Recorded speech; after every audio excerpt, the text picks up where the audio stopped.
Guys welcome to the strategy class of reasoning. इसमें हम ये जानेंगे कि सबसे बेस्ट सोर्सेज कौन से हैं रीजनिंग के बेसिक्स कंसेप्ट्स डेवलप करने के लिए एंड देन उनको प्रैक्टिस करने के लिए।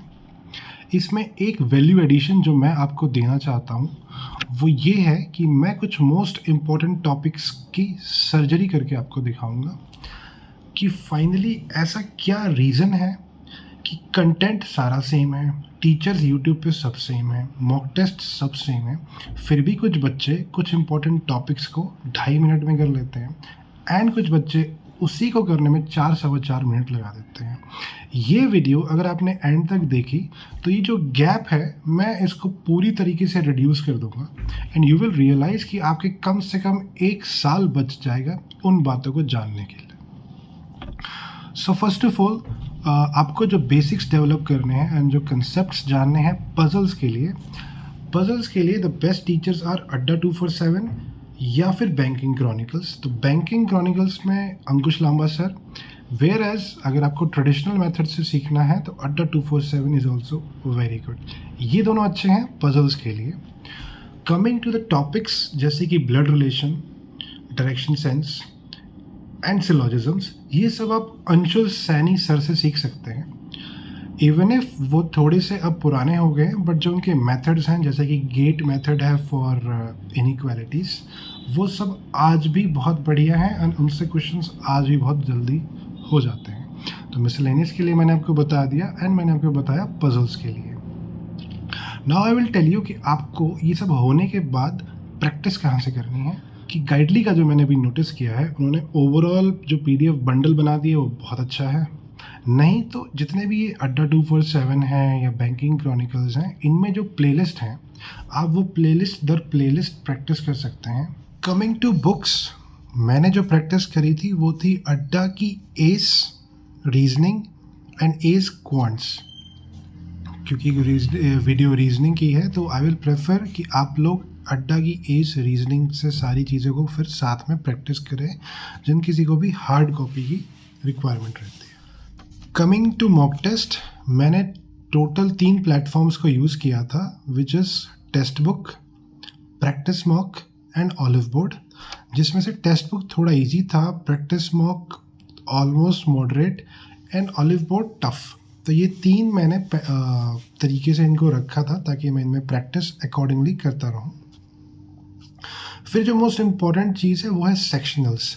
आप इनके सेक्शनल्स को कितना ज़्यादा कैटेगोरिकली करते हैं, यानी कि पजल्स को आप कितना सेक्शनल बना के कर रहे हैं, सिलोजिज्म्स को कितना अलग से सेक्शनल्स बना के कर रहे हैं, वो आपकी जो रिक्वायरमेंट है उसके हिसाब से वेरी करेगा। किसी का सिलोजिज्म बहुत अच्छा है, आप उसके सेक्शनल्स मत दीजिए एवरीडे, बट आपको लग रहा है कि लेट्स से ब्लड रिलेशंस में आपको डाउट है या इन लॉज जब आ जाते हैं तो उसमें इश्यूज़ हैं, तो try to find those questions in sectionals या फिर जो मैंने PDF बंडल्स बनाया है एंड उनको आप करिए ताकि प्रैक्टिस करके आप ठीक हो जाएं, क्योंकि बेसिक्स के बाद प्रैक्टिस ही बच जाती है। मेंस के लिए आप अंकुश लांबा सर को फॉलो कर सकते हैं स्टार्टिंग टू एंड, उन्होंने बहुत अच्छा पढ़ा रखा है। एक बार आपके बेसिक्स क्लियर हो जाएं, चाहे वो क्रिटिकल रीजनिंग के हों, चाहे वो रिवर्स लॉजिज्म्स के हों, चाहे वो पजल्स के हों, आप टेक्स्ट बुक पे जाना, टेस्ट मेंस का ओपन करना और उसे सबमिट कर देना एंड उसके बाद आप उसको टाइम लेके सॉल्व करना, क्योंकि आप शुरू से अंडर प्रेशर टाइम कंस्ट्रेंट में उसे नहीं कर पाएंगे। Over the period of time जब आप उन क्वेश्चंस को इतनी बार देख लेंगे, महीना 2 महीना लगातार, तब आप टाइमर के साथ करना स्टार्ट करना। इनफैक्ट कई लोग, मैंने भी टाइमर के साथ कभी नहीं किया था, मैं उसे सबमिट कर देता था, फिर मैं देखता था पूरा पेपर कौन कौन से होने लायक क्वेश्चंस हैं, उन्हें मार्क करता था और फिर उन्हीं को करता था। ये तरीका मैंने फॉलो किया था जो पेपर में भी काम किया, यही आप भी कर सकते हैं। बाकी मेंस के लिए और टीचर्स अब नए आ गए हैं, जैसे एक वेटरन सर हैं, वो भी ठीक हैं। स्टडी नीति पे coded inequality and input output, ये 2 टॉपिक्स हैं जो उन्होंने वन शॉट करके बनाया है, वो बहुत अच्छा बनाया है। इसके बाद आप बाकी चीज़ों के लिए अंकुश लांबा सर को फॉलो कर सकते हैं। अब बात आती है पजल्स और सीटिंग अरेंजमेंट में, क्योंकि ये 20 से 25 मार्क्स कंटेन करता है, तो मैं अब इसमें सीधा आपको वो सर्जिकल पॉइंट्स दूंगा जो आप एजुकेटर्स से पढ़ते वक्त या खुद मॉक टेस्ट लगाते वक्त स्किप कर देते हैं, जिसकी वजह से आपका जो टाइम है वो हमेशा 2.5-3 से ज़्यादा ही रहता है, 4 साढ़े 4 मिनट। वो क्यों वापस 2.5 तक नहीं आ पाता है? क्योंकि एक प्रैक्टिस आपकी जो बन जाती है गलत तरीके से करने की, वो over the period of time भी जाती नहीं है।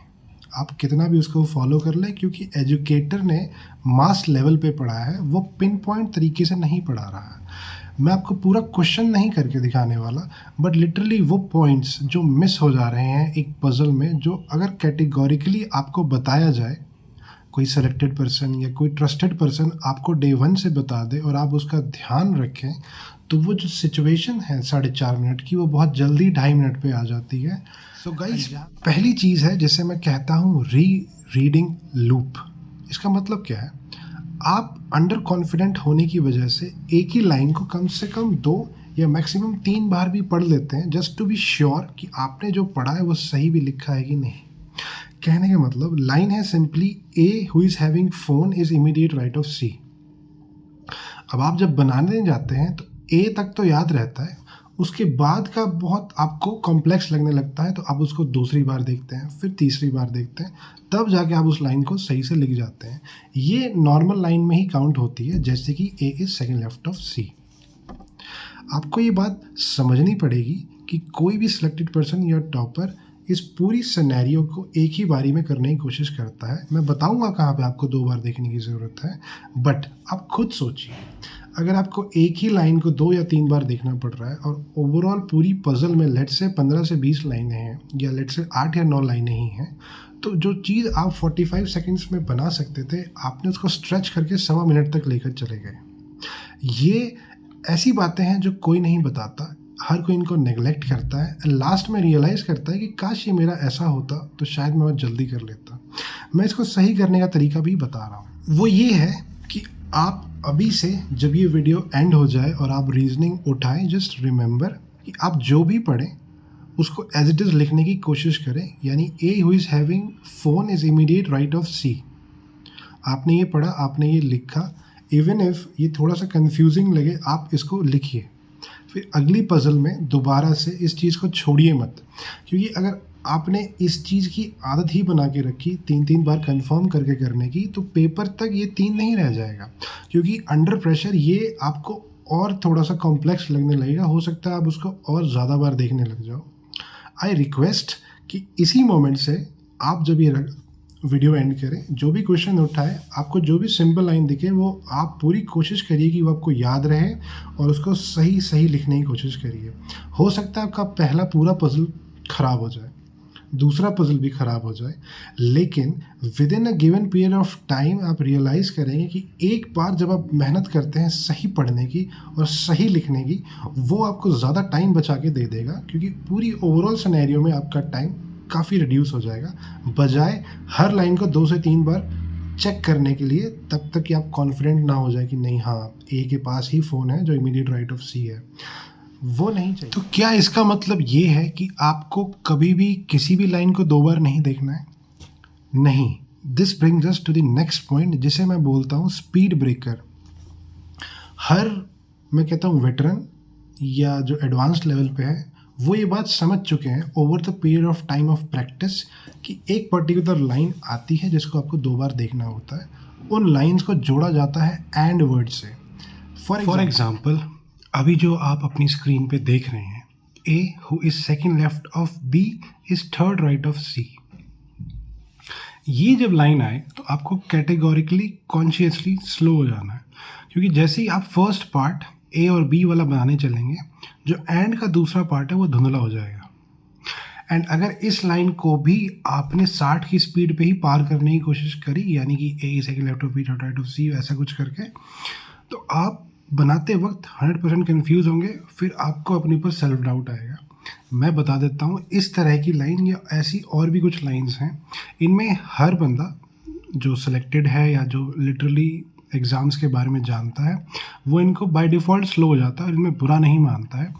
करता कैसे है, वो इनको 2 हिस्सों में बांट लेता है। A is second left of B उसके लिए अलग हो जाता है, थर्ड राइट ऑफ सी उसके लिए अलग हो जाता है। तो पहले वो A is second left of B लिखता है and A is third right of C को वो अलग लिखता है। ऐसी लाइंस जिसमें एंड, हु या बट आए, आप उसमें आराम से करिए। यही इकलौता तरीका है जिससे आप स्पीड ब्रेकर को आराम से पार कर लेंगे विदाउट बीइंग कंफ्यूज्ड। अब हम आते हैं अपने अगले सर्जिकल पॉइंट पे। मैं ऐसे 3 वर्ड्स बताने वाला हूँ जिनकी जो प्रायोरिटी है वो पूरे पज़ल या पूरी सीटिंग अरेंजमेंट या पूरा जितना शेड्यूलिंग है उन सब में सबसे हाई आता है। इनको ढूंढने के लिए आपकी आंखें चमक जानी चाहिए कि यस फाइनली ये वर्ड्स मिल गए। There should be kind of a yes moment कि यस फाइनली मुझे ये वर्ड्स मिले। क्योंकि अगर आपने इन 3 वर्ड्स को इनकी ड्यू रिस्पेक्ट नहीं दी तो एक तो ये 3 से 4 मिनट ले जाएंगे और मार्क्स भी नहीं देंगे, कॉन्फिडेंस अलग से टूटेगा। ये 3 वर्ड्स हैं इमीडिएटली, नॉट और जस्ट। देखिए, जब आप A is not second left of C screen पे पढ़ते हैं, अभी तो मैं बोल रहा हूँ, बट जब आप ये म्यूटली स्क्रीन पे पढ़ते हैं एंड आप नॉट वर्ड को उतनी ही प्रायोरिटी दे रहे हैं जितने उसके अगल बगल के वर्ड हैं, तो चांसेस हैं आप नॉट वर्ड को स्किप करके A is second left of C लिख देंगे। बिकॉज आप अंडर प्रेशर टाइम कंस्ट्रेंट में एक हरी में होते हैं। नॉट इमीडिएट जस्ट चांसेस हैं कि वो स्किप हो जाए क्योंकि आपने कभी खुद को बताया ही नहीं प्रैक्टिस में कि ये वर्ड्स की प्रायोरिटी कितनी हाई है। A is not immediate left of C की प्रायोरिटी काफ़ी हाई है और वर्ड से। सिमिलरली कि C is immediately above C या C is just below C, इन वर्ड्स को आपको एक अलग प्रायोरिटी लेवल से देखना है थ्रू आउट योर प्रिपरेशन। ये मेरा सर्जिकल पॉइंट था इस पॉइंट। नेक्स्ट आता है एंकर। ये हमारा अगला सर्जिकल पॉइंट है पजल्स, सीटिंग अरेंजमेंट और शेड्यूलिंग का। What do you mean by anchor? मैं न्यूज़ एंकर की बात नहीं कर रहा हूँ। एक बहुत भारी जो कई टन की शिप होती है उसको रोकने के लिए यू नीड ए एंकर। बहुत भारी लोहे का एक स्ट्रक्चर होता है जो सी बेड में फेंका जाता है। वो चीज़ फिर यहाँ कैसे लागू होती है पजल, सीटिंग अरेंजमेंट, शेड्यूलिंग में?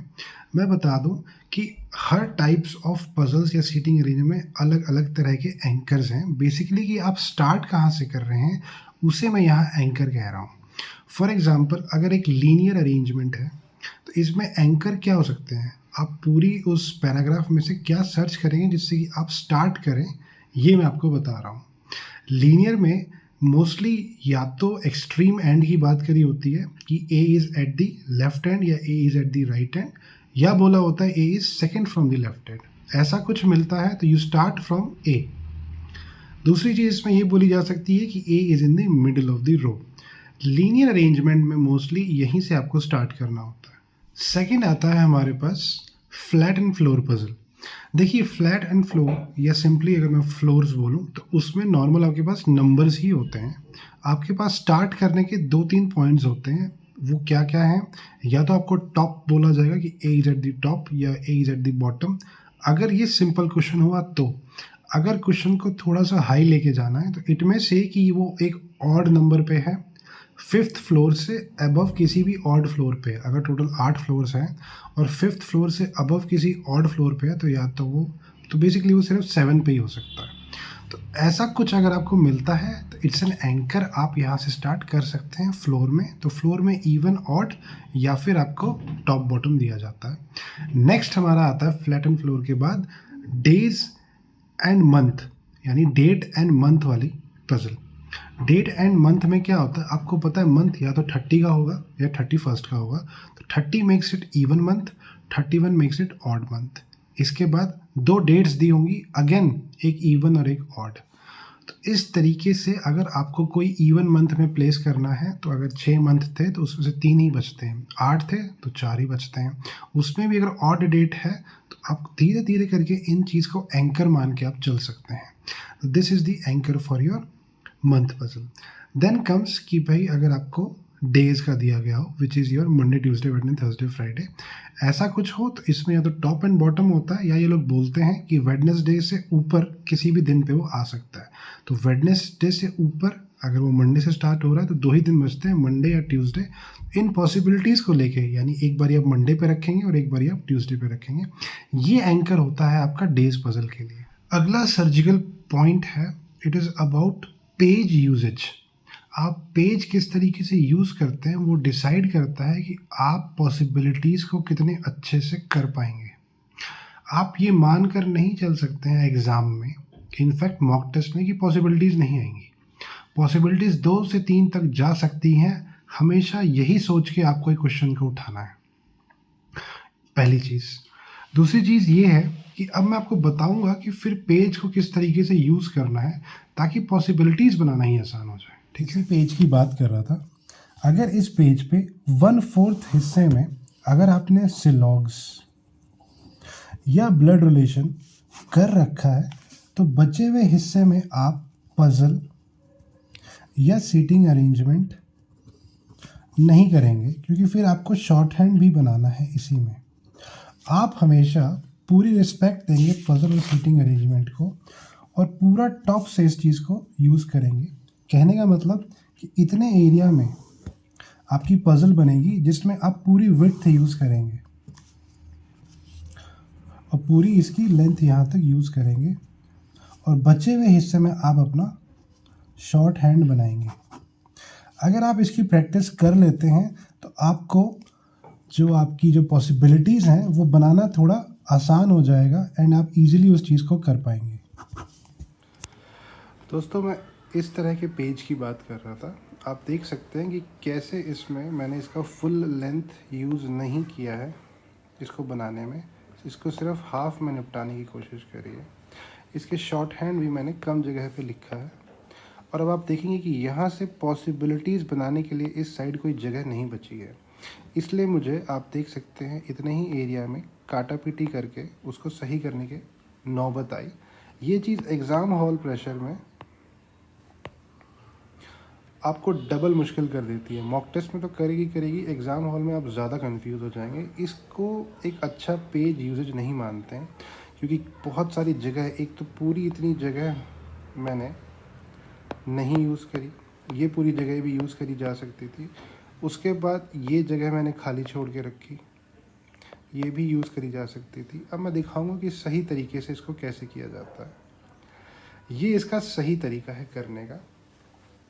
आप देखेंगे मैंने पूरी पेज की लेंथ यूज़ करी है इस चीज़ को करने में, एंड इसकी विड्थ पूरी हेल्प करती है मुझे मेरे टेबल को बनाने में। कल को मुझे और पॉसिबिलिटीज़ बनानी पड़ी तो मैं क्लियरली उनको बना पाऊँगा बिना डरे, बिना ये देखे कि मुझे कुछ काटना पीटना पड़ेगा। शॉर्ट हैंड्स मेरे ईजिली विजिबल हैं एंड मैंने पेज को सही से यूज़ किया है। मेरे पास इतनी जगह और शॉर्ट हैंड लिखने के लिए बची है और मेरे पास इतनी सारी जगह है पॉसिबिलिटीज़ बनाने के लिए। इनफैक्ट अगर मुझे जनवरी में कोई बात लिखनी है तो मैं ईज़िली उसमें लिख भी सकता हूँ। मैंने इतनी जगह जनवरी के लिए भी बचाई है। आप ये बात समझिए, आप जितना अच्छे से पेज यूज़ करेंगे, जितना पूरा यूज़ करेंगे, उतने ज़्यादा आपको क्लियरली चीज़ें दिखेंगी और एग्ज़ाम हॉल में आप इजीली उसको कर पाएंगे। पेज का कोई पैसा नहीं लगता एग्ज़ाम हॉल मांगने में, और घर पे प्रैक्टिस आप इसी तरीके से करेंगे। एक पेज को उसकी पूरी कैपेसिटी पे यूज़ करेंगे। कोई ज़रूरत नहीं है जगह बचाने के लिए। At the end of the day आप कंफ्यूज होते हैं, आपके 5 मिनट जाते हैं और ये क्वेश्चन आपका ख़राब हो जाता है। ये एक तरीके से सबसे बेस्ट तरीका है पेज यूज़ करने का, जिससे आपकी पॉसिबिलिटीज़ भी ईजिली हो जाएंगी एंड आप पूरी तरीके से मार्क्स इसमें ला पाएंगे। आई होप गाइज आपको ये जो मैंने सारे पॉइंट्स बताए, एक एक पॉइंट की सर्जरी करके, आपको ये अच्छे लगे हों, क्योंकि इन चीज़ों को फॉलो करने में, समझने में अगर आप 8 महीने लगा देंगे तो आप स्टार्टिंग रेस से थोड़ा पीछे हो जाते हैं। आप डे 1 से इन बातों को समझिए, इनको यूज़ करिए एंड अपनी रीजनिंग स्ट्रैटेजी में अप्लाई करिए। इसके अलावा जो भी और हेल्प हो सकती है रीजनिंग पे, मैं ज़रूर करूँगा। नेक्स्ट वीडियो का वेट करें। Thank you.